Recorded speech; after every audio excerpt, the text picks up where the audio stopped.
사도행전 3장 1절에서 10절 말씀 찾으신 줄 알고 제가 읽겠습니다. 제9시 기도 시간에 베드로와 요한이 성전에 올라갈새 나면서 못 걷게 된 이를 사람들이 메고 오니 이는 성전에 들어가는 사람들에게 구걸하기 위하여 날마다 미문이라는 성전문에 드는 자라. 그가 베드로와 요한이 성전에 들어가려 함을 보고 구걸하거늘 베드로가 요한과 더불어 주목하여 이르되 우리를 보라 하니 그가 그들에게서 무엇을 얻을까 하여 바라보거늘 베드로가 이르되 은과 금은 내게 없거니와 내게 있는 이것을 내게 주노니 나사렛 예수 그리스도의 이름으로 일어나 걸으라 하고 오른손을 잡아 일으키니 발과 발목이 곧 힘을 얻고 뛰어 서서 걸으며 그들과 함께 성전으로 들어가면서 걷기도 하고 뛰기도 하며 하나님을 찬송하니 모든 백성이 그 걷는 것과 하나님을 찬송함을 보고 그가 원래 성전 미문에 앉아 구걸하던 사람인 줄 알고 그에게 일어난 일로 인하여 심히 놀랍게 여기며 놀란다며. 사도행전은 예수님께서 부활하시고 제자들에게 나타나시고 또 제자들 앞에서 하늘로 승천하신 뒤에 성령을 약속하시고 성령을 부어주신 그 다음 이야기예요. 제자들이 성령을 받고 첫 번째로 행한 기적이 바로 여기에 있어요. 저는 먼저 약간 원론적인 이야기를 여러분들과 나누고자 합니다. 하나님과 예수 그리스도를 같이 생각을 할 때에 이 두 분을 분리해서 생각하는 것은 있을 수가 없어요.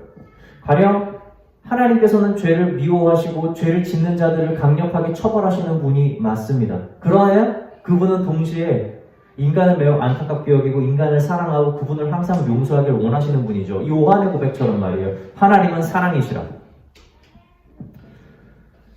하나님이 예수 그리스도를 보내서 예수님께서 우리를 위해 죽으셨다는 것이 하나님은 재판장이고 예수님은 사랑이 넘치시는 분, 하나님은 사랑이 없고 재판만 하시고 예수님은 사랑이 늘 넘쳐서 용서만 하시는 분으로 나눌 수 없는 겁니다. 본질적으로 예수님은 하나님의 그 본체신 거예요. 두 분은 분명히 다른 존재로 계시나 두 분은 하나인 거예요. 이것은 교회의 원리를 이해할 때 너무나 중요한 겁니다. 그 예수님께서 죽음에서 부활하시고 제자들 앞에 나타나셔서 약속하셔. 너희는 예루살렘을 떠나지 마라. 내가 곧 보혜사 성령을 너희에게 보내겠다. 이렇게 말하는 겁니다.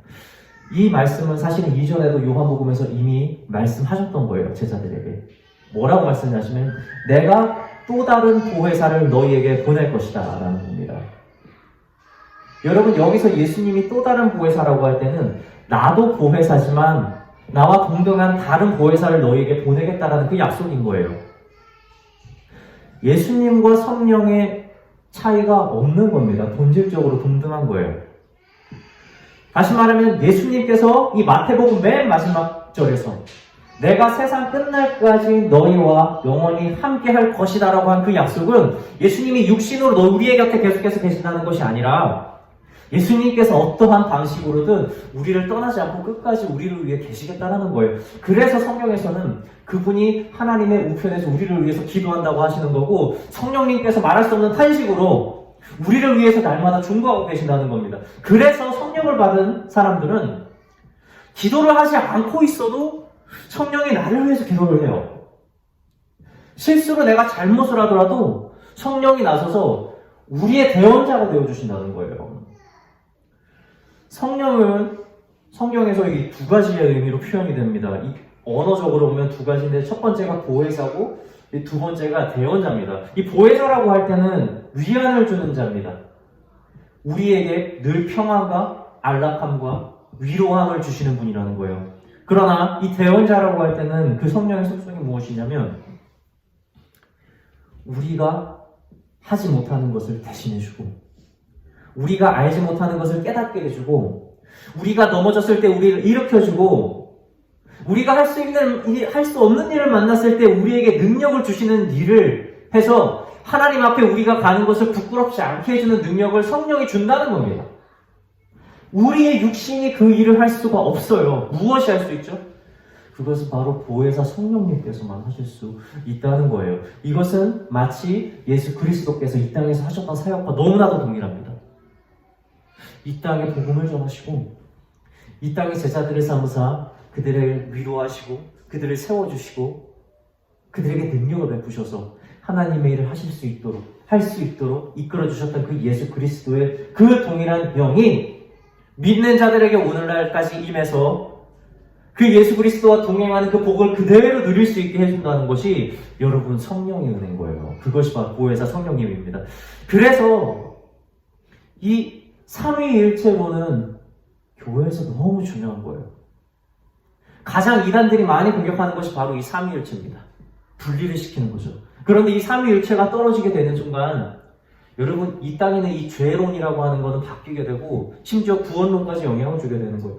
그래서 교회에서 삼위일체론은 아무리 강조하고 강조해도 지나치지가 않다는 거예요.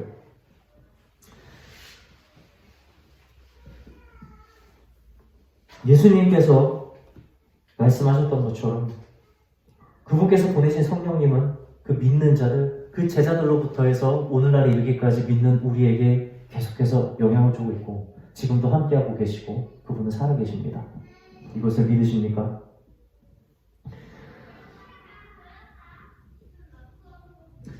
사도행전 지금 피고 있으니까 우리가 한번 2장 앞장을 한번 볼게요. 성령이 임하는 모습을 잠깐 보겠습니다. 사도행전 2장 제가 읽겠습니다. 1절 오순절 날이 이미 이름에 그들이 다같이 한 곳에 모였더니 호련히 하늘로부터 급하고 강한 바람 같은 소리가 있어 그들이 앉은 온 집에 가득하며 마치 불의 혀처럼 갈라지는 것들이 그들에게 보여 각 사람 위에 하나씩 임하여 있더니 그들이 다 성령의 충만함을 받고 성령이 말하게 하심을 따라 다른 언어들로 말하기를 시작하느니라. 아멘. 성령이 그 자리에 제자들이 모였을 때 오순절이 임합니다. 그런데 그 임함이 얼마나 대단한지 온 바람이 휘감고 그 소리가 소동할 정도로 큰 거고요.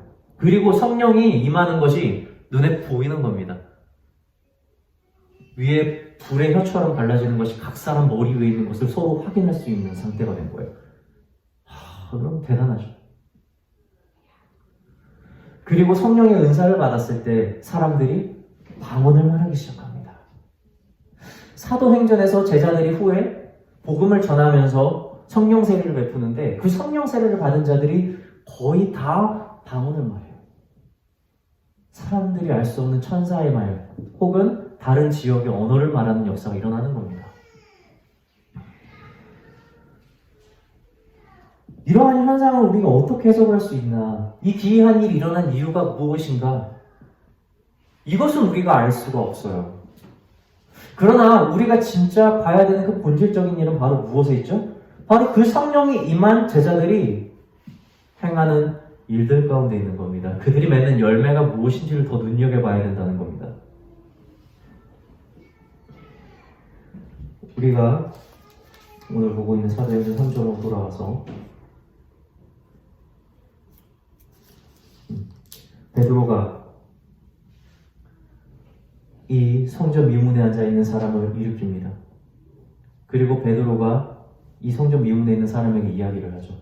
그 이야기를 자세히 보면 사실은 그 사도행전 2장에서 나왔던 베드로의 고백과 거의 비슷한 것들이 있어요. 이 루트거든요. 이것이 복음입니다. 성령이 임했을 때 그 소동이 얼마나 컸는지 사람들이 엄청나게 몰려온 겁니다. 여러분 거기에서 몇천 명이 몰려들었어요. 성령의 바람이 얼마나 큰 일을 벌였는지 혹은 그들이 어떤 큰 소리로 말했는지 확실하게 엄청난 소동이 일어난 거죠. 그래서 사람들이 모였을 때 베드로가 그들을 앞에 서서 성령의 충만함으로 복음을 전파하는 내용이 드디어 나오는 거예요. 거기에 이 모든 것을 다 읽어드릴 필요는 없어요. 너무 기니까. 그런데 거기에서는 루트가 분명하게 있습니다. 그것이 뭐냐면 첫 번째는 이미 우리 주님께서 과거 이스라엘의 시대 때부터 계속해서 줬던 말씀을 예언으로 먼저 이야기를 합니다.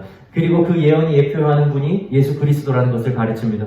그리고 그 예수 그리스도께서 십자가에서 죽으셨고 그리고 그분이 부활하셨다는 것. 그리고 마지막으로 그들의 죄 때문에 죽으셨다는 걸 이야기하죠. 그래서 무엇을 하라? 바로 회개하라. 그리고 믿으라. 그리하면 너희가 성령으로 세례를 받을 것이다. 이것이 복음이에요. 이것이. 예수님께서 마지막에 제자들에게 얘기하셨던 것처럼 이 모든 것들을 가르쳐 지키게 하라. 이것이 무엇이냐면 바로 이 복음의 내용인 겁니다. 성령으로 세례를 받고 능력을 받는다는 건 그 기적을 경험한다는 게 아니라 바로 이 열매를 맺는 자들이 된다는 겁니다. 사람들에게 복음을 전하는 자들. 그것이 성령의 능력인 거예요. 그것이. 오늘 본문에서 이 베드로와 요한은 성전 미문에서 날 때부터 걷지 못한 사람을 만나게 됩니다. 이 날 때부터 걷지 못한 사람이 성전 미문에 앉은 건 너무나 당연하죠. 왜냐하면 이때 기도하러 들어가는 사람들이 마음의 연민을 가지고 싶고 나름 그들이 가지고 있는 재물들이 있을 테니까 그 중에서 얼마나 얻기 위해서 때마다 맞춰서 나가는 겁니다. 사람들은 기도하러 가는데 이 사람은 그 가운데서 돈을 벌러 가는 거예요. 왜냐면 그 사람은 돈을 벌 수가 없으니까요. 걸어 다닐 수가 없으니까. 그래서 사람들이 그 사람을 치고 내려놓고 거기에서 돈을 벌 수 있도록 도와주는 거죠. 그렇게 해서 구걸을 하는 사람을 만나는 겁니다. 이 사람이 무엇을 구해요? 요한과 베드로가 앞에 딱 들어가는 걸 지나보고 딱 이제 이야기를 하는 거예요. 이제 구걸, 돈 좀 달라고 구걸하는 거죠. 근데 성경에서 뭐라고 나오냐면 이렇게 나오죠. 3장 4절에 베드로가 요한과 더불어 주목하여 이르되 우리를 보라 하니 이런 거예요. 성령 충만함과 인도하심이 있구나라는 거죠. 베드로와 요한이 그냥 지나가지 않고 그를 주목하여 봤다는 건 뭐냐면 정말 무엇을 주려는 눈빛으로 봤다는 겁니다. 주목했다는 거예요. 그래서 그 다음 절에서 이 구걸하는 사람이 뭐 주려고 하는구나 라는 기대를 해요. 그래서 무엇을 얻을까 하고 자세히 보는 거죠. 그런데 베드로와 요한이 그때 당시에 진짜 돈이 있었는지 없었는지 진짜 모르겠어요. 그런데 베드로가 그에게 뭐라고 얘기하죠? 금과 은은 내게 없거니와 내게 있는 것을 내게 주겠다라는 거예요. 베드로가 고백하는 게 뭐예요? 내가 가지고 있는 것은 예수 그리스도밖에 없다라는 고백인 거예요. 그리고 예수 그리스도의 이름으로 명해서 그를 걷게 만듭니다.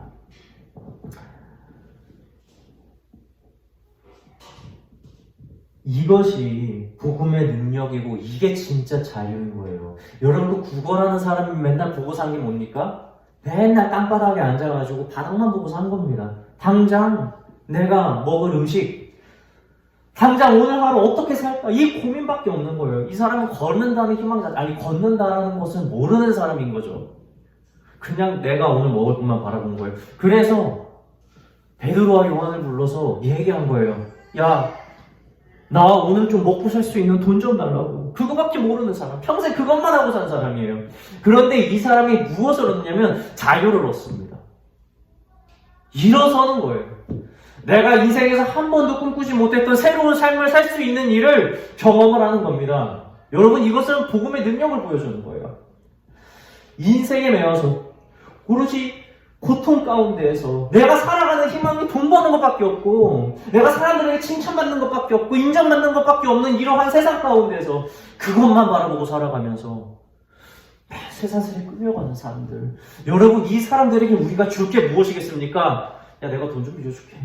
내가 도와줄게. 야, 너 잘한다. 칭찬. 여러분, 이런 것은 내게 없거니와 내게 있는 것을 너에게 주노니 예수 그리스도의 이름으로 회개하고 믿음의 이로 구원을 얻으라.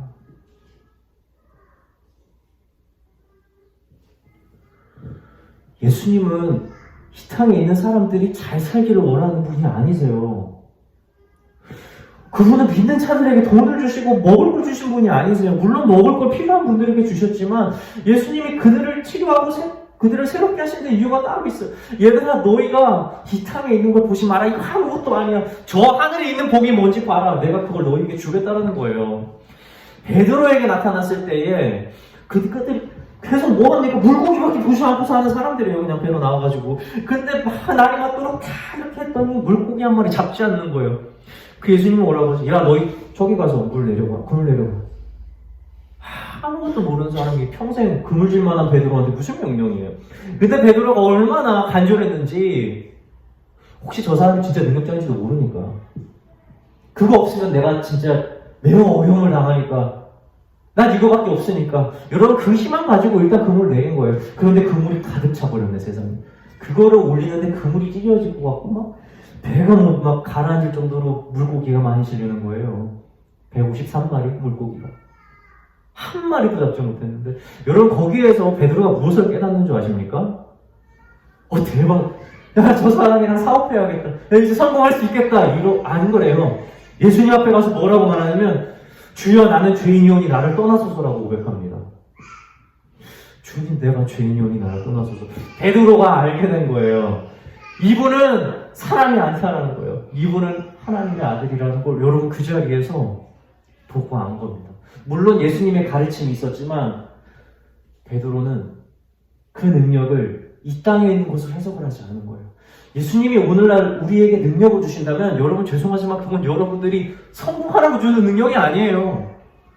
건강하게 잘 먹고 잘 살라는 능력이 아닙니다. 그건 이렇게 복음을 전하라는 거예요. 눈먼 자가 눈을 뜨고 자유가 없는 자들이 자유를 얻는 거예요. 그들이 발에 묶여 사는 모든 것들로부터 자유를 얻게 하는 그 복음을 너희가 주어라. 여러분 성령을 받은 자들의 능력은 여기에 있습니다. 사마리아 여인이 물을 잃어가는데 햇볕이 쨍쨍 가는 사람들이 피한 사람들이 아무도 안 가는 시간 다른 사람들은 다 아침에 일찍 해 뜨기 전에 가는데 그 무거운 걸 가지고 말이에요 가요. 왜 그러냐면 이 사마리아 여인은 사연이 많거든요. 결혼을 여러 번 했고 지금 있는 남편도 진짜 남편이 아니에요. 그래서 그 사람들이 이 여인에 대해 뒷얘기를 너무 많이 하고 이 여인을 안 좋게 보니까 사람들 앞에 얼굴도 들지 못하는 겁니다. 그래서 사람이 없는 시간을 찾아갔더니 그때 예수님이 와가지고 물을 달라고 하네요. 대화를 하다가 예수님이 물레를 다 꺼내요. 사마리아 여인한테. 내가 주는 물이 있는데 이거 마시면 영원히 목마르지 않게 된다. 사마리아 여인이 이거다.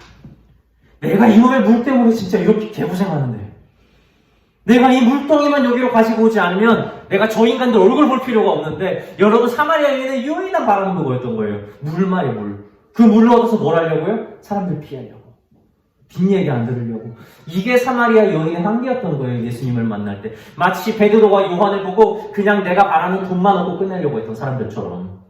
물 주세요. 나 정말 여기 오기 싫거든요. 예수님이 사마리아 여인의 중심을 알고 이야기를 한 것이죠. 예수님께서 사마리아 여인에게 자신이 주인 것을 가르칩니다. 이방인에게. 여러분 그 이야기를 듣고 사마리아 여인이 깨닫고 얼마나 기뻐하는지 이 사마리아 여인이 무엇을 하죠? 마을로 달려들어가서 사람들에게 주목하여 말합니다. 여러분들 일로 오세요. 말씀하신 예언하신 메시아가 우리 주님이 바로 여기 와 계십니다. 사람들 나오세요라고 마을 한복판에 들어가서 떠드는 겁니다. 지금 사람들 앞에서 얼굴도 들지 못하는 여인이 마을 한복판에서 외치는 겁니다. 물동이를 버려두고 와서 말이에요. 자유를 얻은 거예요. 자유를. 내 삶에서 내가 가장 중요하게 생각하고 내 삶에서 나를 가장 고통스럽게 했던 바로 그 물동이가 이제는 아무것도 아닌 거예요. 사람들에게 예수 그리스도를 전하는 자, 나에게 있었던 가장 큰 고통이 변하여서 내가 복음을 전할 수 있는 대로 나아가게 하는 그것. 처음에 그랬겠죠. 얼마나 놀랐을까요? 사마리아 여인을 보고 사람들이 저 요한이 미쳤나? 어떻게 저 얼굴 들고 다니고. 아니 전 반대야. 저 여인이 저렇게 변했다면 저 여인이 저렇게 우리에게 소리친다면 이건 진짜구나 하지 않을까요?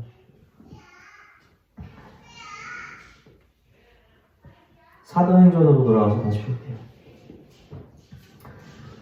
다 낳은 안전뱅이 거지가 베드로와 요한을 다시 붙잡습니다.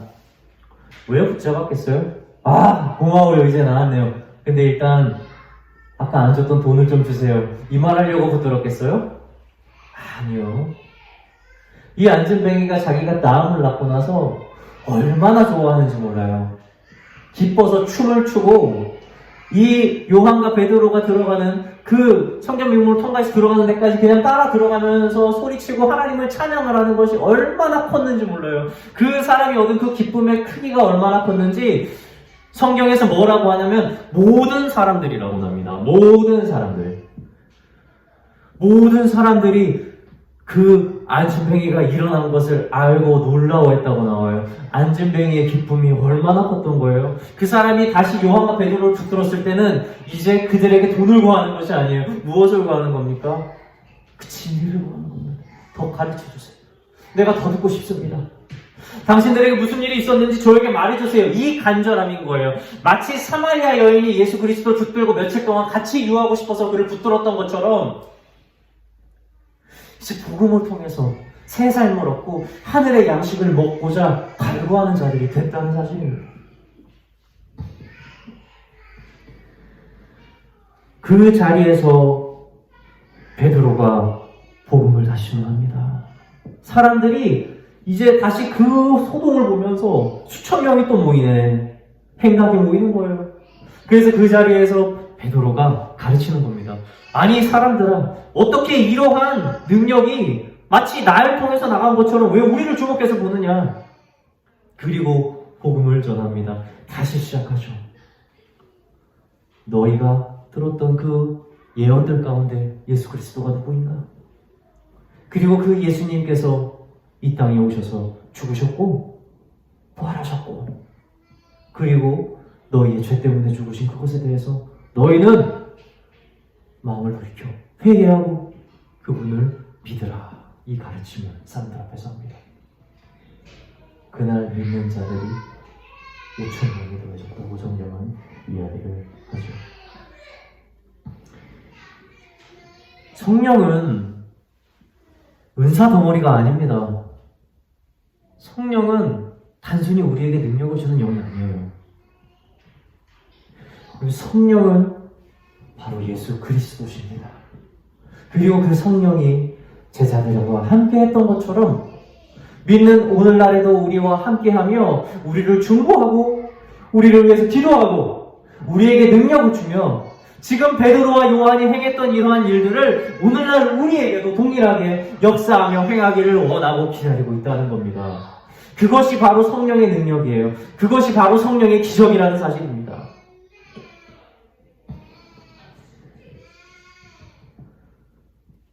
사도행전을 보면 믿는 것과 성령을 받는 일이 구분되어져서 나타나는 경우가 있어요. 일단 먼저는 제자들이 그렇죠. 제자들이 믿음이 없었던 것이 아닙니다. 성령을 받고 믿은 것은 아니에요. 그러나 그들은 먼저 믿었고 이후에 성령 세례를 받습니다. 그리고 그 뒤에 나오는 고넬료라는 사람도 그래요. 이 사람이 옛날부터 하나님을 계속해서 경외하고 사람들 구제하기를 힘썼다고 성경은 증언합니다. 그래서 베드로를 이 고넬료에게 보내죠. 고넬료는 하나님을 믿었던 사람이에요. 그러나 그 후에 성령 세례를 받습니다. 그리고 그 후에 또한 바울이 만난 자들이 있죠. 사역을 하고 돌아오는 길에 어떠한 제자들을 만났는데 이들이 어때요?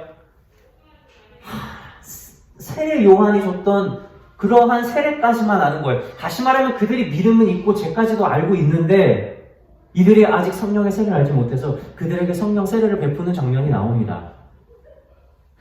이것을 두고 종종 어떠한 신학자들은 예수 그리스도를 믿었다고 우리가 마치는 것이 아니라 우리가 나중에 성령 세례를 받는 일까지 가야 한다고 주장하는 분들이 있어요. 여러분, 그러나 이것은 사실은 아닙니다. 이것은 사도행전에 국한된 내용으로 봐야 돼요. 왜냐하면 예수님께서 부활하신 소식을 아직 듣지 못했던 모든 사람들을 제자들이 다시 찾아가는 과정인 겁니다. 왜냐하면 이들이 가지고 있는 성경은 구약밖에 없어서 그런 거예요. 이들이 가지고 있는 믿음은 그래서 예수 그리스도까지 나아가야 되기 때문에 그 소식을 전해서 그것을 믿고 세례를 다시 받게 되는 것이지, 여러분, 그것이 오늘날 믿는 일과 성령 세례를 받는 일을 구분하는 것은 절대 아니라는 거예요. 우리가 회개하고 우리가 주님을 믿으면 여러분, 그것은 그 과정 자체가 성령 세례를 받는 일과 동일합니다. 다시 말하면 여러분, 믿음으로 이 자리에 오신 여러분들은 모두 성령 세례를 받았고 그리고 성령이 지금도 우리와 함께하고 계신다는 사실이에요. 비록 사도행전의 그것처럼 가시적인 현상과 기이한 일들은 오늘날 우리가 보기 매우 드뭅니다. 우리가 성령 세례를 받는다고 무슨 우리 머리 기둥에 무슨 불기둥이 서는 거, 불이 혀가 갈라지는 걸 보지 못해요. 우리가 성령 세례를 받는다고 우리가 방언을 말하진 않습니다. 그러나 성령 세례를 받으면 우리는 반드시 그 성령의 인도하심을 따라 능력을 행하고 제자를 삼고 그들에게 믿음, 곧 성령으로 세례를 베푸는 일을 우리가 하게 된다는 사실이에요. 성령의 그 열매를 맺는 날이 오게 된다는 사실이죠. 오늘 말씀을 마치고자 합니다. 사마리아 여인이 예수 그리스도를 만나고 마을로 뛰어들어가서 사람들을 모으잖아요. 그리고 예수님께서 하나둘 나올 때 제자들이 살짝 예수님께서로 가서 예시하죠. 예수님, 자 우리가 이제 먹을 것을 가지고 왔으니까 지금 틈이 있을 때 좀 드십시오. 근데 그 예수님께서 뭐라고 말씀하시죠? 요한복음 4장 34절에 말씀하시겠습니다. 예수께서 이르시되 나의 양식은 나를 보내신 이의 뜻을 행하며 그의 일을 온전히 이루는 이것이라. 아멘.